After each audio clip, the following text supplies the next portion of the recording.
Hello, how are y'all? Oh my gosh. Only forgot that Facebook said we cannot play with Zoom and Facebook together.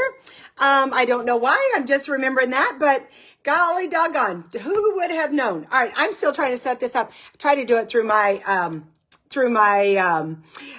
desktop, and by golly, that just did not work at all. So happy Wednesday, winning Wednesday to everyone, and so glad that y'all are on here. I hope I'm in the right place.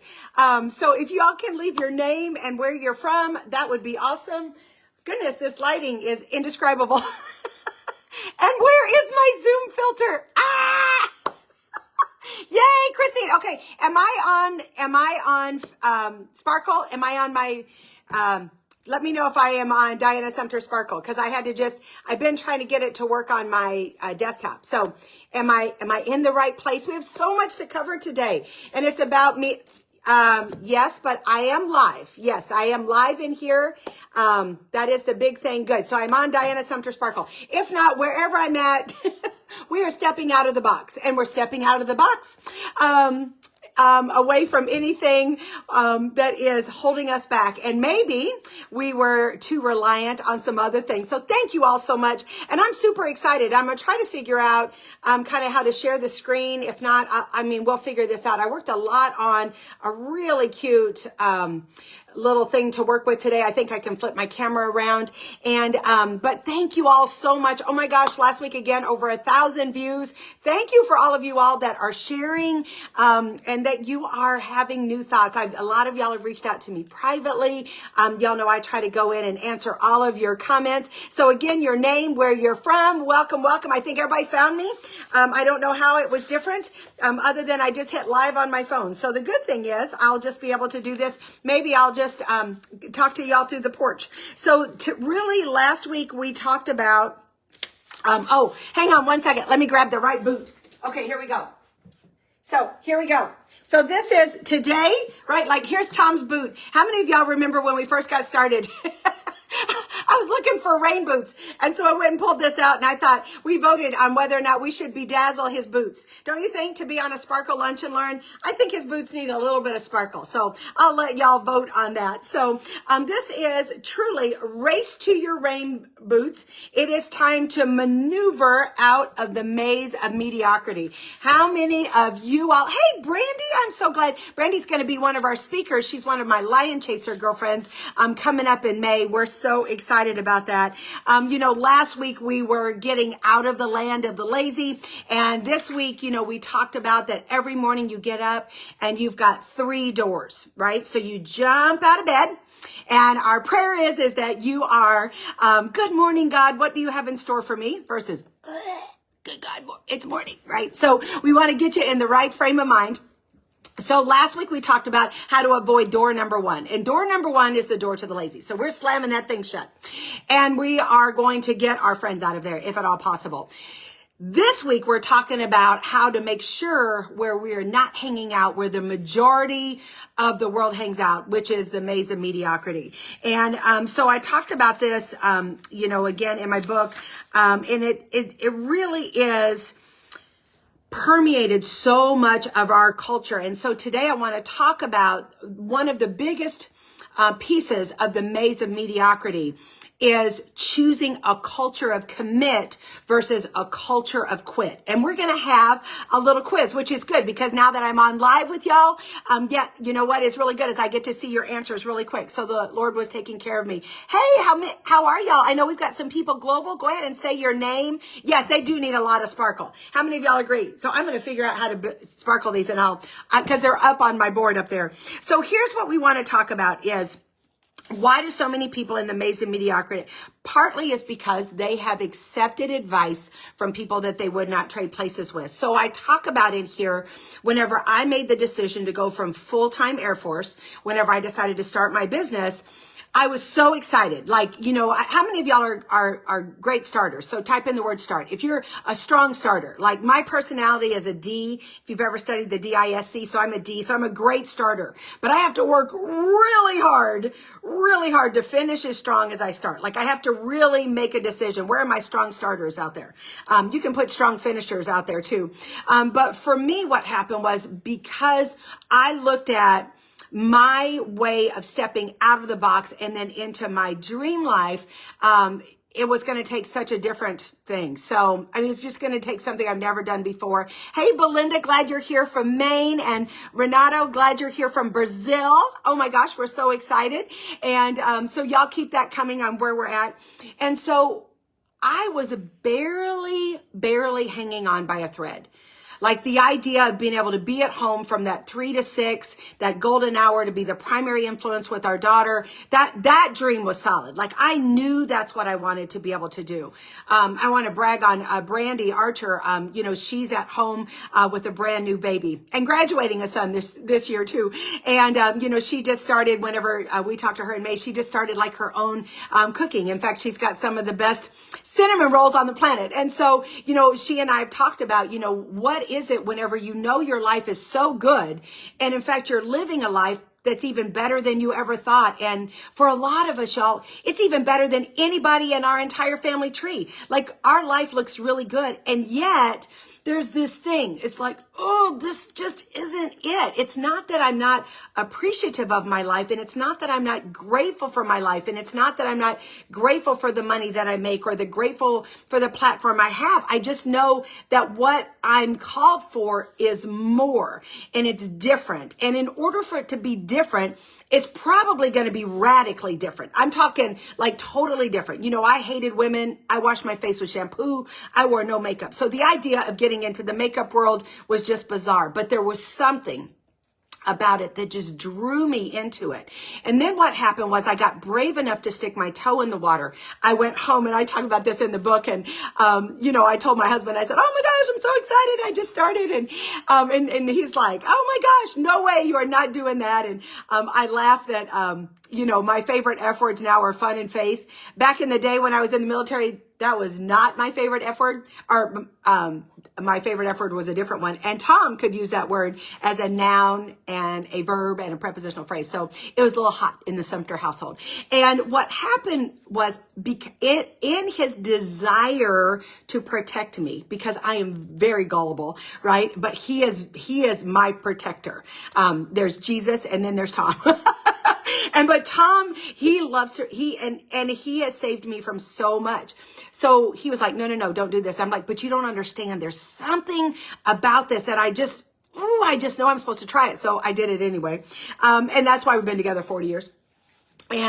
But what happened was that there was this seed of doubt. And then I went to my job the next day and I was telling everybody, oh my gosh, I'm so excited. I just started my Mary Kay and blah, blah, blah. And first of all, I had forgotten I hated those people and they hated me, because that's what happens when you work with a lot of broke folks and you're unhappy and they're unhappy. Type in broke folks if you've ever done that, right? Type in broke folks.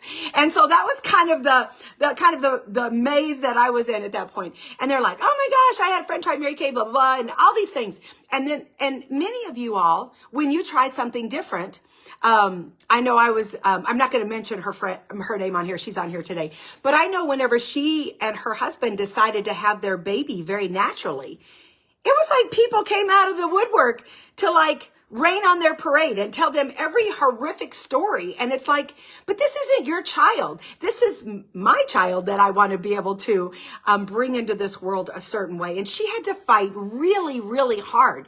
And so today's lesson, as far as being part of a culture of commit versus a culture of quit, to truly, talk about just race into your rain boots so that people don't rain on your parade, is that you got to be really careful who you're taking advice from. Because I will tell you, that the next day I called my director and I said, I can't do this.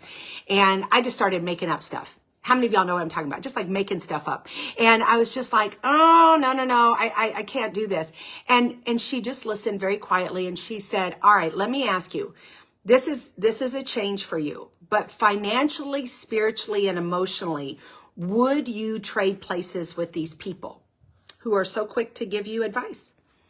And I said, well, no, they're as tired, crabby, and broke as I am. She said, then don't take advice from people that you would not trade places with. And then Connie Lamp, who's my mentor, she said, especially don't take advice from people who don't have to pay the consequences for your quit or commit. Ouch, right? How many of us have been influenced away from a calling by well-intentioned people? Like their motives were, they weren't trying to rain on my parade. They weren't trying to steal my dream. They weren't trying to impact my life. They were just trying to protect. So when you get a calling, whatever it is, and y'all know that this is, designed for women globally, whether or not you want to raise how you're raising your children or start a nonprofit or a ministry or a business or whatever it is that you're doing, you have to really protect that dream. So I think that there's a place where you can share that I'm so excited about, this thing that I'm doing. Just be really careful not to share the details because you don't know the details yet. And so your dream is so fragile that if you're not really careful, well-intentioned people will take that and then then you'll just continue to hang out there. What I put in the book here is, don't let somebody else's decision determine your destiny. I'm going to say that again. Don't let someone else's decision determine your destiny. So that's that side of it. The other side, Sparkle Sisters, please hear me on this. When somebody shares a dream with you, no matter how crazy it is, you be their, get out your pom-poms. You be their greatest cheerleader. I don't care. It's not your job to figure out how they're going to be there, how they're going to get there. They trust you enough. They're just handing you this gift, this little box right here. They're giving you their dream. I believe I could do this. Right? And it's so fragile and they're giving that to you. Let you be the places I got 2 pom-poms for you. Oh my gosh, I believe that you can do that. Wouldn't you love to be known for the person that is known for their belief?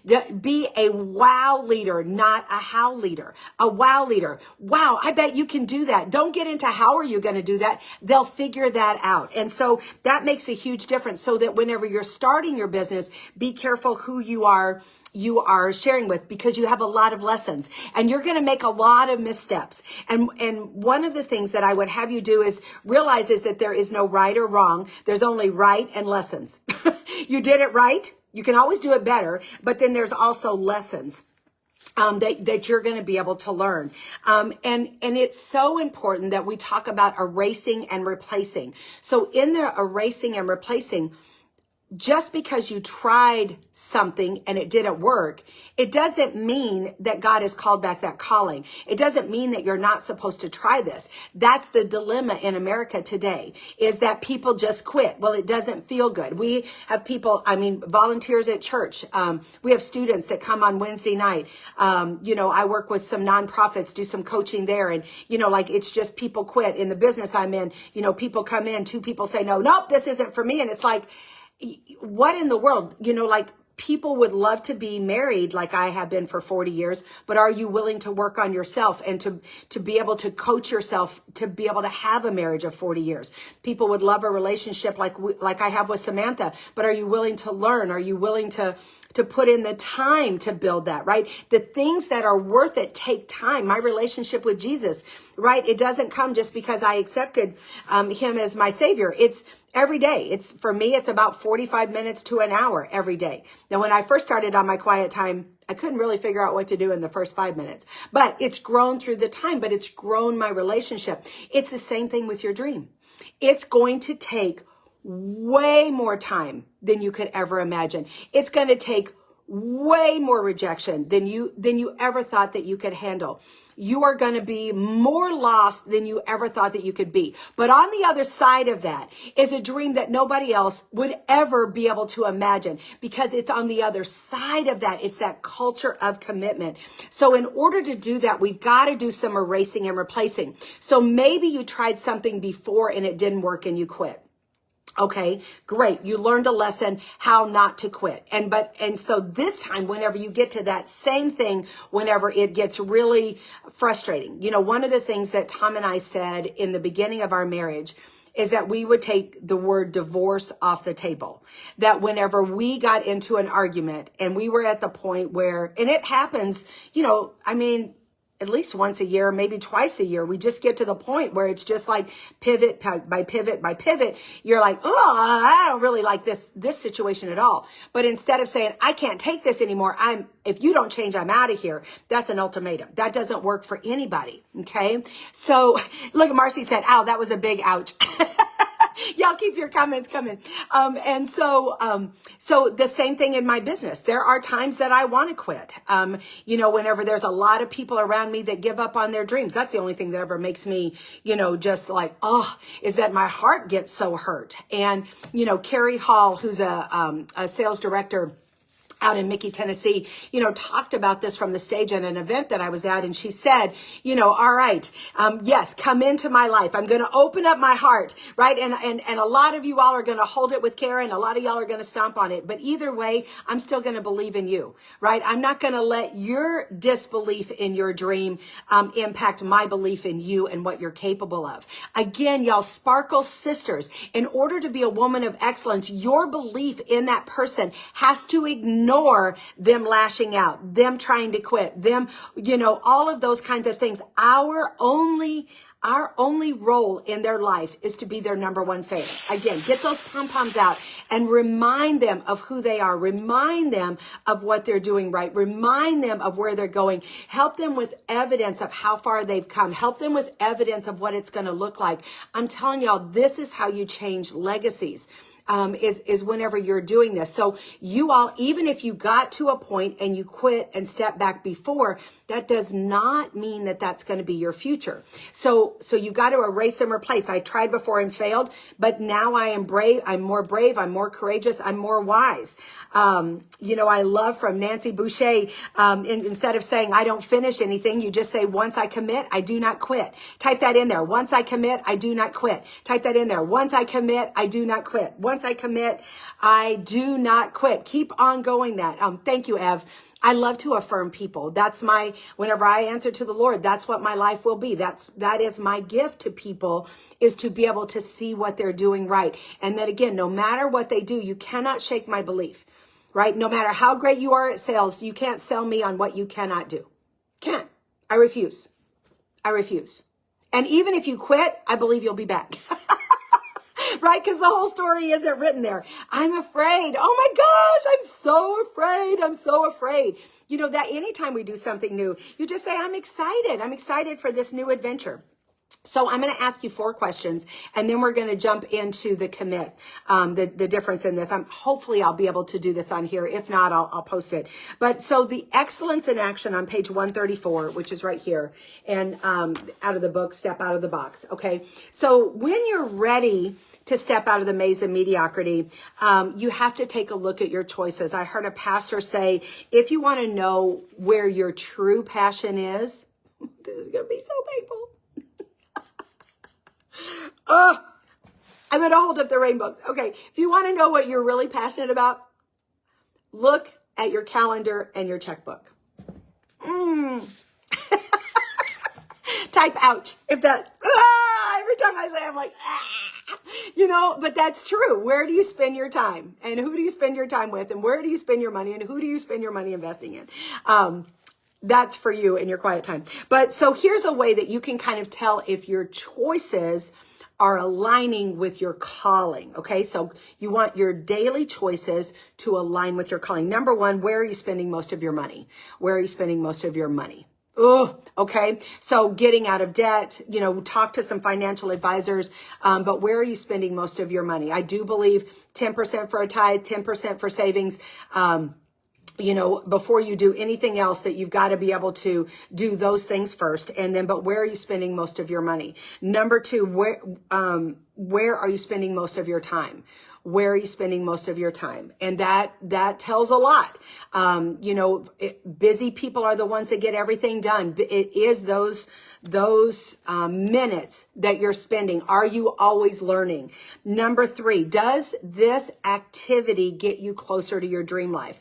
So like on any given day, I take a look at phone calls and I decide the top 10, if my whole day falls apart, what are the top 10, conversations that I need to have. Okay, so does it build my relationship with the Lord, with my immediate family? That's done outside of my business time. But when I'm talking about my business, right? So I want to make sure my top 10 calls are going to have the greatest impact. So I'm not going to be talking to the whiners and the moaners and the groaners and the yeah buts and all of those. Those I will talk to at another time. They're not going to get my best energy, or my assistants are going to talk to them. So that's really important, that your best, yes, your best time, your top 10 is whenever. It might be the evening for you, might be the afternoon. For me, it's morning. So those are going to get my best people. So whenever I go to do an activity, I think, does this get me closer to my dream life? If not, who can do it, right? Who can I delegate it to? Do I need to dump it? Okay. So those are my questions. Am I the only person that can do this? If so, do I need to do it right this minute, or do I need to delegate it or dump it? Okay. And if not, what needs to change? And so if you're running your day through, where am I, your decisions, where am I spending the most money? Where am I spending most of my time? These activities, these things that I'm doing, is it getting me closer to my dream life? If not, then I need to make a change. Okay, so here's what I want to try to do as much as I can. Let me see if y'all can see this really quick. I'm going to flip this. Okay, can y'all see this? Oh, you're not going to be able to see that. Okay, so let me do this. Okay, so here we go. I'm going to do it like this. This is really crazy. Okay, so a culture of commit, right? And then there is a culture of quit. All right, so y'all are going to help me with filling this in. Okay, all of us who are Sparkle Sisters, you know how much easier this would have been to do a screen share? Oh my gosh, so funny. Okay, culture of commit, right? They say, I love when I have a breakthrough that comes with doing the things I've been unwilling to do. So a culture of quit is, I don't feel like it. So their word would be a breakdown. Okay. And in fact, since I need to do this a different way, give me just a second. Let me go to the final one, because it'll make more sense since I got to do it like this. Okay. Culture of commit says, I am selfless. I will do whatever it takes for my people to be successful. What do you think somebody who's living in the culture of quit instead of selfless, what would be an S word? What do you think that might be? Okay. It's selfish. I'm not doing it because I don't feel like it. Okay. Someone who lives in the culture of commit. I am a leader.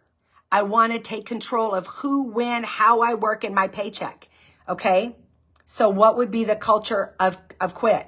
Instead of a leader, they would be lazy. Right? I don't want the responsibility, or do I want someone else to pay me regardless of how I work? Okay. This is a little different doing it like this. Okay. And I'll do this quicker. I choose to be part of the building crew, right? I don't want to be part of the wrecking crew, right? The wrecking crew says, I'm going to go off course. I'm going to quit. I don't care whose dreams are attached to mine. I'm out of here.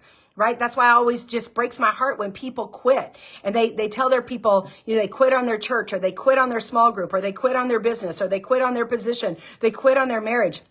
But who are we, Sparkle Sisters? I choose to be part of the building crew to equip women to work through the frustrating times, right? I want to be able to look in the eyes of my team and tell them, I want to tell them it's worth it. That's a big deal. Okay. I want to be a victor instead of a victim. I want to be a winner instead of a whiner, right?